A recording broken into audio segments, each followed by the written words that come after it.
नमस्कार दोस्तों, the education catalyst के कथा कहानी संग्रह में आपका स्वागत है। आज की हमारी कहानी का शीर्षक है पूस की रात, जिसके लेखक हैं मुंशी प्रेमचंद्र।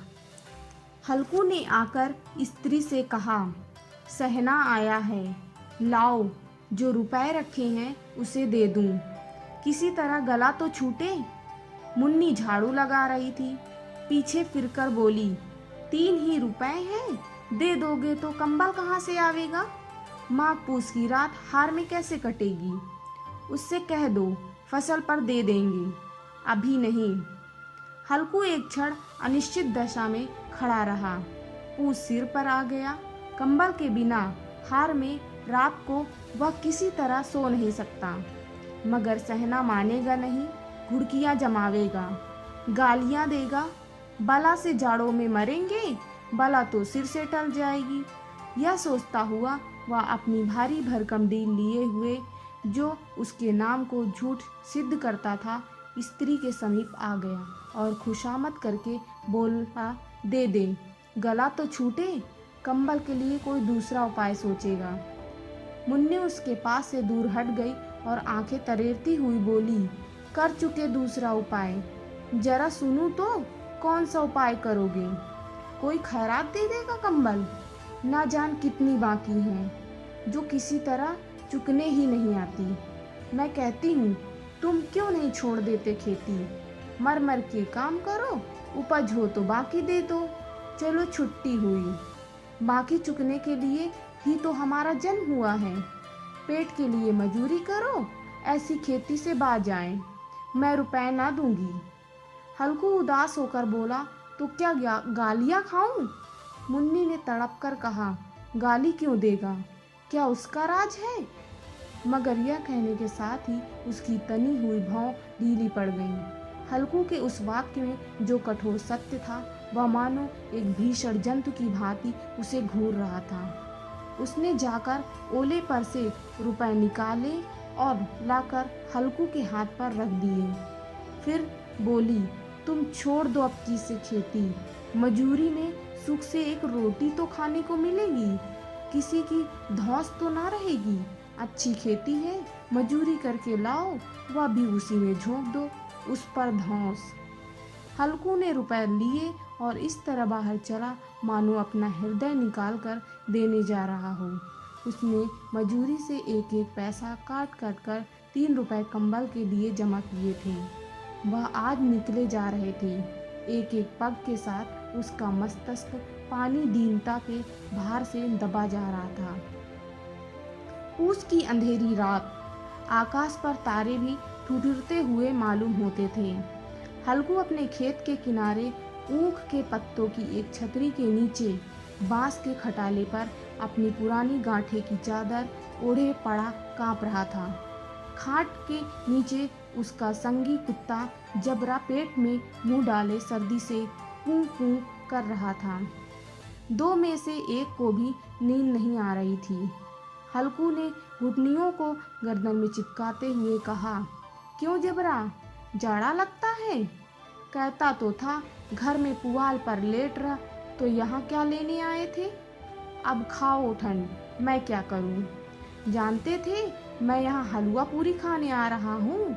दौड़े दौड़े आगे आगे चले आए, अब रो नानी के नाम को। जबरा ने पड़े पड़े दुम हिलाई और अपनी कूं कूं को दीर्घ बनाता हुआ कहा, कल से मत आना मेरे साथ, नहीं तो ठंडे हो जाओगे। यही राण पछुआ न जाने कहाँ से बर्फ लिए आ रही हैं। उठूं, फिर एक चिलम भरूं, किसी तरह रात को कटे। 8 चिलम तो पी चुका था। यह खेती का मजा है।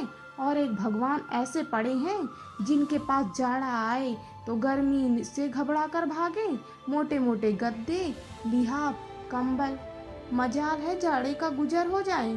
जकदीर की खूबी, मजूरी हम करें, मजा दूसरे लूटें। हल्कू उठा, गड्ढे में से जरा सी आग निकालकर चिलम भरी। जबरा भी उठ बैठा। हल्कू ने चिलम पीते हुए कहा, पिएगा चिलम? जाड़ा तो क्या जाता है, हाँ जरा मन बदल जाता है। जबरा ने उनके मुंह की ओर प्रेम से छलकता हुई आंखों से देखा। हल्कू, आज मैं जाड़ा खा ले। कल से मैं यहाँ पुआल बिछा दूंगा, उसी में घुस कर बैठना, तब जाड़ा न लगेगा। जबरा ने अपने पंजों उसकी घुटनियों पर रख दिए और उसके मुंह के पास अपना मुंह ले गया। हल्कू को उसकी गर्म सांस लगी। चिल्म पीकर हल्कू फिर लेटा और निश्चय करके लेटा कि चाहे कुछ भी हो, अब की सो जाऊंगा। पर एक ही क्षण में उसके हृदय में कंपन होने लगा। कभी इस करवट लेता, कभी उस करवट, पर जाड़ा किसी पिशाच की भांति उसकी छाती को दबाए हुए था। जब किसी तरह ना रहा गया, उसने जबरे को धीरे से उठाया और उसके सिर को थपथपाकर उसे अपनी गोद में सुला लिया। कुत्ते की देह से जाने कैसी दुर्गंध आ रही थी, पर वह उसे अपनी गोद में चिपटाए हुए ऐसे सुख का अनुभव कर रहा था जो इधर महीनों से उसे ना मिला था। जबरा शायद यह समझ रहा था कि यही स्वर्ग है, और हल्कू की पवित्र आत्मा में तो उस कुत्ते के प्रति घृणा की गंध तक ना थी।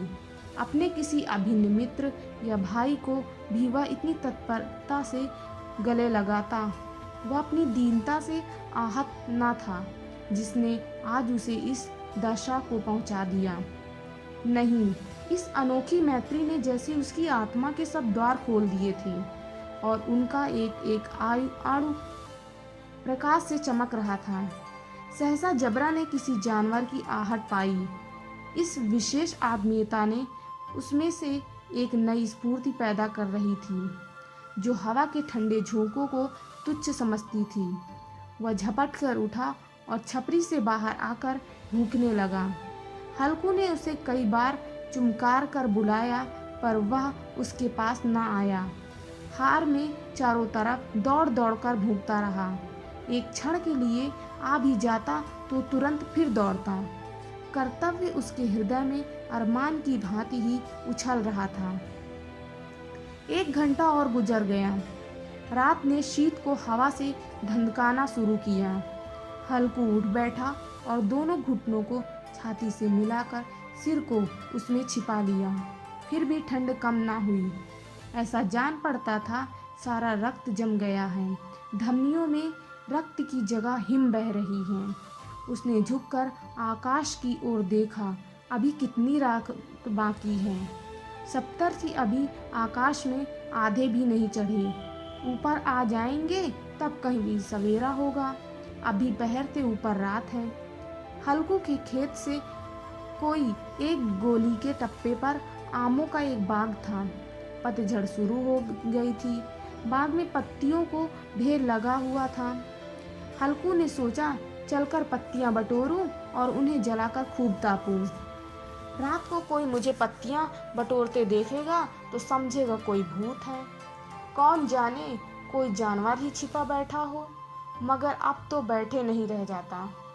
उसने पास के अरहर के खेत में जाकर कई पौधे उखाड़ लिए और उनका एक झाड़ू बनाकर हाथ में सुलगता हुआ उपला लिए बगीचे की तरफ चला। जबरा ने उसे आते देखा, पास आया और दुम हिलाने लगा। हल्कू ने कहा, अब तो नहीं रह जाता जबरू, चलो बगीचे में पत्तियां बटोर कर तापें। ताते हो जाएंगे तो फिर आकर सोएंगे।